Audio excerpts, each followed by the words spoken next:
नमस्कार. उपवासाच्या दिवशी काहीतरी गोड, पौष्टिक आणि तरीही अगदी हलकं खावंसं वाटतं, नाही का? तर आज आपण अशाच एका पारंपरिक पदार्थाबद्दल बोलणार आहोत, जो पिढ्यानपिढ्या आपल्या स्वयंपाकघरात बनतोय. हो, बरोबर ओळखत. आपण बोलतोय चविष्ट राजगिरा लाडूबद्दल. जरा विचार करा. तोंडात टाकताच विरघळणाऱ्या त्या कुरकुरीत राजगिऱ्याच्या लाह्या आणि त्याला जोड मिळते ती गुळाच्या नैसर्गिक आरोग्यदायी गोडव्याची. ह्यात दुसरं काहीच नाही, कोणतीही कृत्रिम गोष्ट नाही. आणि मला वाटतं हेच तर या लाडूचं खरं वैशिष्ट्य आहे.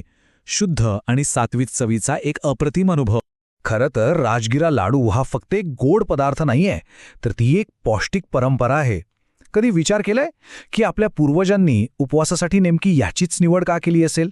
कारण अगदी सोपा आहे.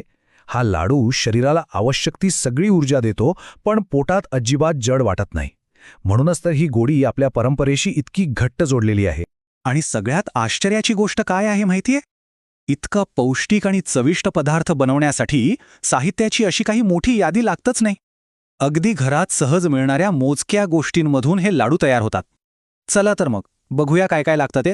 तर आपल्याला लागतील साधारण 3 कप राजगिऱ्याच्या लाह्या, जे या लाडूचा कुरकुरीत आधार आहेत. मग गोडव्यासाठी 1 कप किसलेला गूळ. साखरेपेक्षा कितीतरी आरोग्यदायी पर्याय, नाही का? चव आणि पौष्टिकता अजून वाढवण्यासाठी 2 टेबलस्पून साजूक तूप आणि साधारण अर्धा कप शेंगदाणे किंवा काजूची भरड. ही पूर्णपणे ऐच्छिक आहे. आणि शेवटी मस्त सुगंधासाठी अर्धा चमचा वेलची पूड. पाहिलं किती सोपं आहे साहित्य? साहित्य तर एकदम सोपं आहे. आणि ऐकून अजून आनंद होईल की याची कृती त्याहूनही सोपी आहे. चला, आता वेळ न घालवता प्रत्यक्ष लाडू कसे बनवायचे तेच बघूया. सगळ्यात पहिली पायरी राजगिऱ्याच्या लाया मंद आचेवर हलक्याशा गरम करून घ्या. यामुळे त्या छान कुरकुरीत राहतात. आता दुसरी आणि सगळ्यात महत्त्वाची पायरी, एका कढईत तूप घालून अगदी मंद आचेवर गूळ फक्त वितळवून घ्यायचा आहे. एक गोष्ट इथे पक्की लक्षात ठेवा, आपल्याला गुळाचा पाक नाही करायचा. गूळ जळला ना की सगळी चवच बिघडेल. गूळ व्यवस्थित वितळला की गॅस बंद करा आणि त्यात लगेच वेलची पूड, ड्रायफ्रूट्स आणि राजगिरा घालून एकदम वेगाने सगळं एकत्र करा. आणि हो, हे मिश्रण गरम असतानाच हाताला थोडं तूप लावून लाडू वळायला सुरुवात करायची. कृती तर खरंच सोपी आहे, पण लाडू अगदी मिठाईच्या दुकानात मिळतात तसे परफेक्ट कसे बनवायचे, त्यासाठी काही खास गोष्टी लक्षात ठेवणं खूप गरजेचं आहे. चला, आता याच यशस्वी लाडूंचं रहस्य काय आहे ते जाणून घेऊया. बऱ्याचदा असं होतं की मिश्रण खूपच कडक होतं आणि लाडू काही केल्या वळता येत नाहीत. किंवा मग ते लगेच सुटे होतात. असं होतं का कधी? काळजी करू नका, त्यावर अगदी सोपा उपाय आहे. तर लाडू कडक होण्यामागचं सगळ्यात मोठं कारण म्हणजे गुळाचा पाक. पुन्हा एकदा सांगतो, आपल्याला पाक करायचा नाहीये, फक्त गूळ वितळवायचा आहे. गूळ जास्त शिजवला की मिश्रण दगडासारखं कडक होतं. दुसरी गुरुकिल्ली आहे वेग. हे मिश्रण गरम असतानाच लाडू वळायचे, कारण ते एकदा थंड झालं की मग काही वळता येणार नाही. आणि हो, उपवासासाठी बनवत असाल तर गहू किंवा मीठ अशा गोष्टी टाळा. चवीत थोडासा बदल हवा असेल तर 1 चमचा मध घालून बघा, चव एकदम अप्रतिम लागते. हे लाडू फक्त चवीलाच छान नाहीत, तर ते आरोग्याचा खजिना सुद्धा आहेत.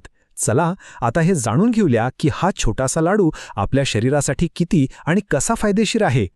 हो, खरंच, कारण या लाडूमध्ये दडलेला आहे आरोग्य आणि परंपरेचा एक इतका सुंदर संगम, जो याला खऱ्या अर्थाने खूप खूप खास बनवतो. याचे फायदे बघूया.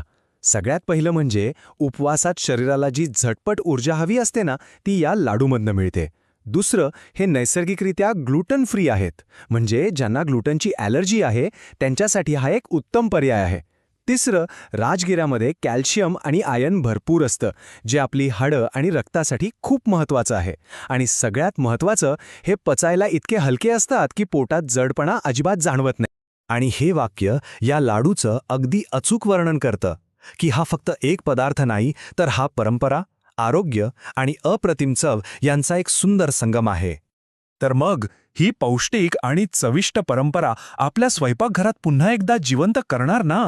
हे लाडू नक्की करून बघा आणि आरोग्य व चवीने भरलेल्या या पारंपरिक गोडव्याचा मनसोक्त आनंद घ्या.